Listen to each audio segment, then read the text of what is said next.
Voilà, la contrainte carbone pour les compagnies aériennes est un sujet important qui nous mobilise depuis des années. Il faut savoir que le transport aérien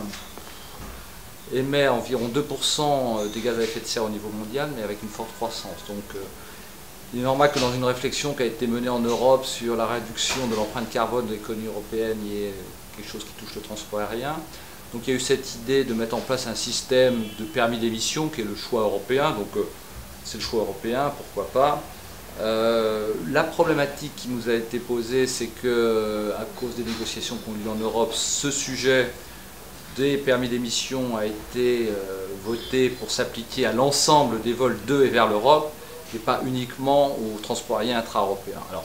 on comprend bien la raison parce qu'on essaye à la fois de toucher le maximum de la consommation, mais c'est aussi une façon pour l'Europe d'essayer par un moyen détourné de mettre en débat au niveau mondial ce système et ce mécanisme qui a été inventé en Europe. Donc on est un peu, je ne dirais pas l'otage, mais un peu le cheval de Troie de la stratégie de la Commission européenne sur ces sujets. Donc c'est un peu désagréable parce que les autres États ne sont pas naïfs, les autres compagnies aériennes ne sont pas naïves et donc envisagent d'avoir des mesures de rétorsion parce qu'elles n'estiment pas naturel de payer aux États européens la consommation de fuel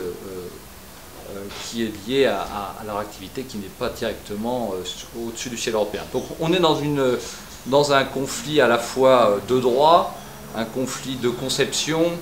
et de maturité sur ces sujets, donc on aimerait ne pas en faire les frais, donc c'est pour ça qu'on milite parce que la directive européenne ne s'applique qu'au ciel européen, et puis que, montrant l'efficacité de ce système, l'Europe arrive à la table de négociation internationale dans les organismes qui nous fédèrent, qui est l'OACI, pour proposer une solution qui est une solution mondiale. Mais voilà. Donc essayer d'éviter qu'à travers ça, les compagnies européennes se trouvent taxées par des gouvernements chinois ou russes, par exemple, de voir nos taxes augmenter quand on survole la Sibérie, parce que ça serait une taxe écologique que feraient les Russes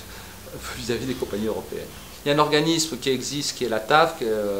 finalement, qui est une organisation de tous les transports aériens francophones. Donc il y a effectivement toutes les compagnies du sud de la Méditerranée qui y sont. Ce sujet a été souvent abordé et traité dans ce cadre-là, et on a exprimé notre solidarité par rapport à ces petits pays